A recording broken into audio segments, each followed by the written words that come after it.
Olá, pessoal! O programa Vida e Saúde está no ar e o nosso tema de hoje é intolerância alimentar. E aí, você já passou por algum tipo de intolerância? Que reação você teve? Escreve aqui pra gente, nossos contatos estão na tela, no Facebook você também pode responder essa questão, se você já teve alguma intolerância alimentar. E no nosso programa de hoje a gente está com um especialista no assunto, o Dr. Edson Credidio, nutrólogo. Nutrólogo se especializa e cuida de intolerância só ou de mais coisas? Como é que é? Seria controle de peso, erros inatos de metabolismo, tudo que está relacionado com a alimentação. Né? Faz parte do seu dia a dia, então cuidar desse tipo de problemas. Apoio atlético, tudo isso é uma coisa que o senhor cuida. Faço. Olha, então quem está em casa aí pode já contatar o senhor, o Dr. Edson, que o senhor vai ajudar nesse sentido. Doutor, a gente está falando de intolerância alimentar, no primeiro bloco esclarecemos o que é alergia, o que é intolerância. E chegou uma pergunta por WhatsApp de uma pessoa que falou o seguinte, que ela tem muita alergia respiratória, asma, rinite, sinusite. O leite pode agravar esse tipo de quadro? Então, seria interessante ver se ela é alérgica ao leite. Né? Primeiro passo. Primeiro passo é isso. E não pode se generalizar. Se ela fizer um rastreamento ou um prick test e mostrar que ela não tem alergia ao leite, ela pode usar o leite. Não tem problema algum. Tem gente que fala, se usar o leite aumenta a secreção, aumenta isso, aumenta... Só se for alérgico ao leite. Caso contrário... Caso contrário, não. Continua tomando. Continua tomando. Bom, vamos lá. Intolerância alimentar. Tem algum tipo de alimento já específico que pode causar intolerância numa pessoa? Todos os alimentos que a pessoa apresenta uma deficiência enzimática para quebrar esse alimento, ele pode apresentar uma intolerância.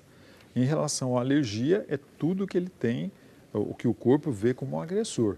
Então, por exemplo, leite, ovos, cacau, corante, aromatizante, realçador de sabores, né, como o glutamato monossódico, nitrato dos embutidos, isso seria alergia alimentar. Doutor, né? A gente pode classificar a intolerância em vários tipos? Ou ela é específica, é só alimento, como é que é isso? Então, a intolerância enzimática, ela pode ser a qualquer alimento que seja submetido a uma enzima. Quando você ingere um alimento, ele sofre a digestão no estômago e já recebe o ácido clorídrico que ajuda a quebrar. E vai formando um bolo que cai no duodeno e aí recebe os sais biliares, recebe o suco pancreático, tudo para digerir em partículas pequenas para passar para o sangue, através das velocidades intestinais. A área de absorção maior é no duodeno, que é a primeira porção do intestino delgado. Entendi, é por aí que se percebe os tipos. Agora, a enzima que é tão importante porque ela não absorve, ela, além de absorver o alimento, de ajudar a pessoa, ela desempenha outro tipo de função ou não? É essa? Então, as enzimas, elas têm um papel de acelerar as reações e é interessante que no final ela está inalterada, é como se fosse um acelerador de reações e ele está relacionado com a quebra desse nutriente que você comeu. Né? Então você tem, nós falamos da lactose, é um disacarídeo, nós temos a sacarose, que também é um disacarídeo, que quebrado vai dar glicose e frutose, nós temos a maltose, que quebrado vai dar glicose e glicose, né? Nós temos o amido, que parece um rosário, são várias moléculas de açúcar que também vai ser quebrada em monômeros ou glicose. Né? Tudo isso para poder passar para o sangue da gente, senão ele passa reto. Senão não funciona. Senão não funciona. Doutor, a intolerância alimentar, ela pode ser hereditária? O pai ter, depois o filho, assim vai. E junto com essa questão, além dela ser hereditária, nós podemos descobrir esse problema no filho e mais tarde nos pais? Então, a intolerância, como a alergia, elas são de fundo genético, predominantemente. Né? Agora, muitas pessoas que comem, por exemplo, corretamente, que não têm abusos, de repente se muda drasticamente a dieta e se começar a comer um determinado alimento em excesso que ela não tinha o hábito de ingerir, ela pode desenvolver alguma intolerância, algum processo alérgico, que ela não tinha alergia porque não tinha contato. Né? Esse processo de supressão, de tirar o que faz mal, era usado antigamente, quando não tinha exames. Né? Então, se padronizava o seguinte, tudo que não lhe cair bem, evite. Tudo que não cair bem no estômago... evite. Né? E já nessa questão do não cair bem no estômago, quais são os principais erros que as pessoas que têm intolerância costumam cometer? Ou que não sabem que têm, assim? Quais são atitudes concretas que as pessoas vão fazendo? Então, é comer alimentos que são processados, alimentos que são industrializados, comer muito fora de casa, não seguir um plano alimentar harmônico, pessoal. Isso é muito importante. Comer seguindo o jargão, né, de comer como um rei de manhã, um príncipe à tarde, um mendigo à noite, mastigar bem, né? Então, comer cada 3 horas, tudo isso é um padrão que você tem que seguir, né?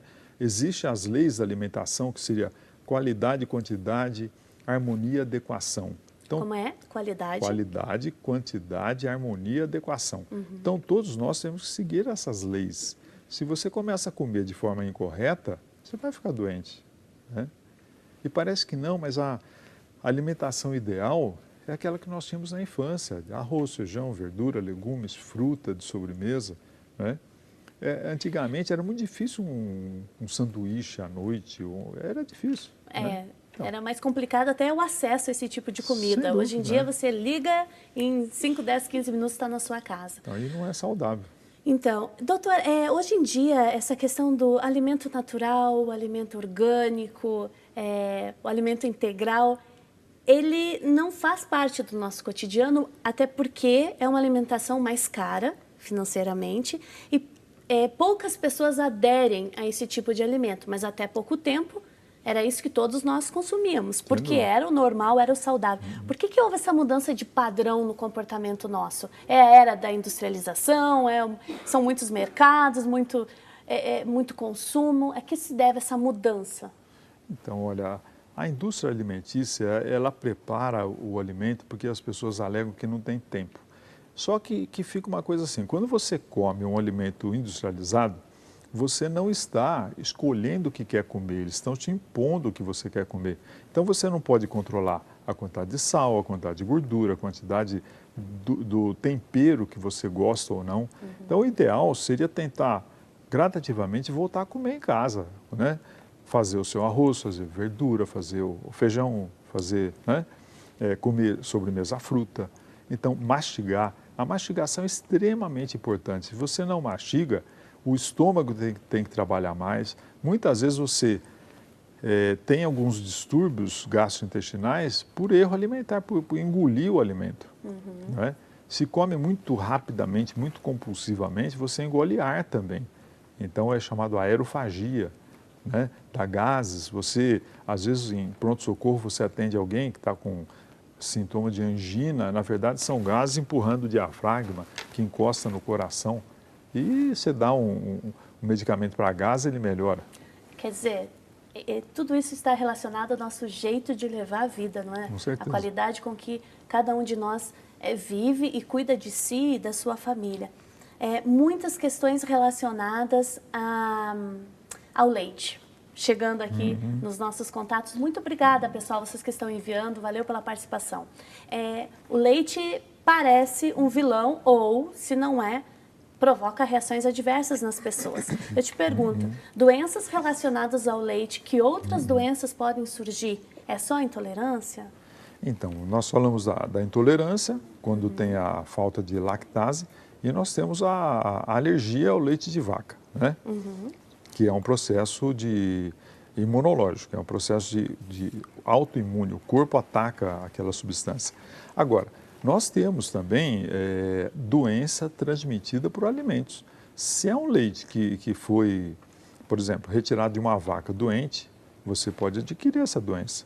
Então, daí a importância de sempre ferver o leite antes de tomar, né? Então, essa pasteurização que foi determinada pelo Pasteur de aquecer para matar as bactérias. Então, pasteurizar é aquecer. É aquecer. E você aquecendo, você mata as bactérias.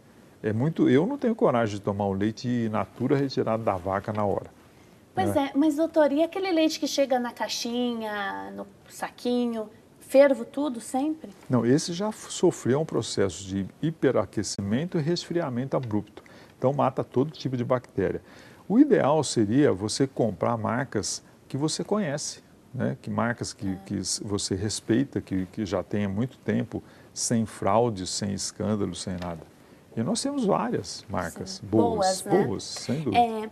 Agora, o fato do leite provocar esse tipo de intolerância, ou enfim, não fazer tão bem para as pessoas, sempre existiu? E a gente que não falava no assunto? Então, o que acontece é justamente isso, né, que eu noto. Ultimamente tem aumentado isso, eu acredito que mais pelo fato de ter aumentado também a fraude, porque as 2 semanas atrás foram presas pessoas no Sul que estavam fraudando novamente o leite. Mais de uma vez. Né? Então, eu acho que a punição deveria ser exemplar, né? Deveria não a pessoa mudar a razão social da firma, abrir outra firma. E continuar fraudando. Fraude. Né? Teve um caso na Itália que um produtor de azeite extra virgem começou a brindar o azeite com óleo mineral, que não faz mal, mas você está comprando gato por lebre, e foi feita uma análise, viram que era óleo mineral e pegou prisão perpétua, sabe? Eu acho que deveria ter punição dessa forma, porque está lesando muitas pessoas, né? E está confundindo muito a nossa cabeça. Sem dúvida. Então. Quanto à qualidade do que a gente come. Doutor, várias perguntas ainda sobre o leite. É um problema aí que o pessoal está manifestando. A Geni Garcia Verderosa e Aparecida de Taboado. Gostaria de saber se o leite dá cálculo renal. Então, algumas pessoas que têm tendência a cálculo renal, o cálculo renal pode ser de oxalato de cálcio, de fosfato amorfo, de urato amorfo. Então, eu sempre digo para o meu paciente que tem recidivas de cálculo, tente guardar o cálculo quando expelir para analisar. Então, o cálculo renal branco geralmente é oxalato de cálcio. Então, aí a dúvida é o seguinte, será que é o excesso de ingesta ou se ele está perdendo o cálcio do osso? Precisa ver isso. Né? Tem essas duas situações. Fazer uma densitometria óssea, ver se o cálcio, se ele não está com osteopenia, osteoporose, e o cálcio está passando para o sangue. Então, o leite está entrando aí de gaiato, coitado. De novo o leite como vilão. A Maria de Fátima, de Paulínia, ela diz que tem 53 anos e tem verticulite. Toda vez que toma leite, sente a barriga estufada. O senhor já falou desse sintoma, uma possibilidade. Gostaria de saber se o leite provoca essa reação. Então, a diverticulite, ela começa com a diverticulose, que é uma alteração da luz do intestino, geralmente por constipação ou o intestino preso, e depois dá a diverticulite, que é a inflamação desses divertículos, que pode romper e cair até em cirurgia, né? Se ela tem formado gás ou sentindo mal, seria interessante ela procurar alguém da área ligada à alimentação, ou nutrólogo, ou nutricionista, ou gastro, para que possa dar uma orientação. Né? Inclusive, qual é a causa disso. Né? Muito bem. Doutor, o senhor falou em fazer o teste para a gente identificar se é alérgico ou se tem intolerância. A partir de que idade pode fazer? Então, esse teste seria interessante depois do período de amamentação, que a amamentação dificilmente dá problema. E o leite para nenê é um leite especial, é um leite que é igualado com o leite materno, né? Nós temos o leite primeiro semestre, segundo semestre. Então, depois de 1, 2 anos que você pode começar a fazer esse prick teste ou de cutucar. Eu acho que dá dó em fazer nenê, mas você pode fazer pelo sangue. Né? O rastreamento, exame de sangue. O rastreamento do IgE. Entendi. Mais uma questão chegando aqui pra gente. Pessoal, muito obrigada. Continue enviando que nós vamos tentar responder a todas. Parabéns pela escolha do tema. Gostaria de esclarecer uma dúvida. Sinto algumas manifestações ao ingerir frutas, como a banana e a goiaba. Seria intolerância ou alergia? Bom, aí também cabe saber que sintoma. Porque, veja, se der, como nós falamos, um desarranjo, gases, mal-estar, pode ser uma intolerância. Isso pode ser intolerância a algum dos componentes dessas frutas, né? E se der reações alérgicas, rinite, bronquite, urticária, aí seria uma alergia. Então, o correto seria fazer uma pesquisa, um teste. Para identificar. Né? O alergista faz muito isso, né? Essa pesquisa. Uma outra questão relacionada à alergia, doutor, a Stephanie, ela é de Minas Gerais, ela pergunta: quase todos os dias acordo com o corpo cheio de calombos. Isso pode ser uma alergia ou a intolerância também dá isso?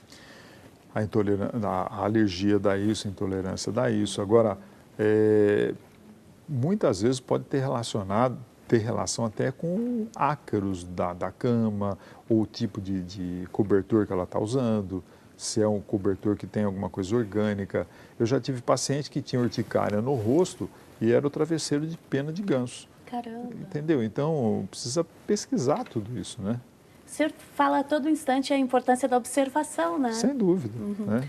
Doutor, se uma pessoa teve reação alérgica 2 a 3 vezes a camarão, ele deve ser evitado sempre? Existe uma possibilidade da alergia deixar de existir? E aí eu quero englobar também a intolerância. Uma vez que a pessoa sentiu o sintoma, uma vez que diagnosticou e cuida, vai sempre ter para o resto da vida? Então, veja, no caso do frutos do mar, se ela tem uma alergia, né, alergia ao camarão, se ela comer e der uma reação, depois ela repete, a reação vem mais forte. Se ela comer de novo, ela pode ter um choque. A alergia ela vai crescendo, porque ela vai deixando um processo de alergênico muito grande, né? Então, nós temos uma alergia mediada por IgE, por alguns granulócitos que tem no nosso sangue, que podem, e elas vão crescendo. Então, por exemplo, leva uma picada de abelha, fica vermelho. Leva outra, dá urticária. Se levar outra, então vai ter um choque. Então, é necessário procurar um médico para acompanhar o alergista e fazer uma dessensibilização disso. Hoje nós temos vacina para quase tudo. E no caso da intolerância, é a mesma coisa? Também. Mas algum dia a pessoa volta a comer aquele alimento? Veja, no caso dos frutos do mar, seria alergia. Ok. Né? Então, eu acho que para poder comer tem que fazer o quê? Se preparar para isso, usar um antialérgico, se ela está com muita vontade de comer. Né? E na intolerância, aí é um caso de a falta da administrar enzima. A alergia já é imunocomplexo, então a intolerância é a alergia. Muito bem, pessoal, intolerância alimentar é o nosso tema. É claro que a gente está esbarrando na alergia e em outras questões, porque envolvem, a gente tem dúvidas também. Continue escrevendo para a gente, vai ser uma alegria poder responder a cada um de vocês. E eu volto daqui a pouquinho com mais esse assunto.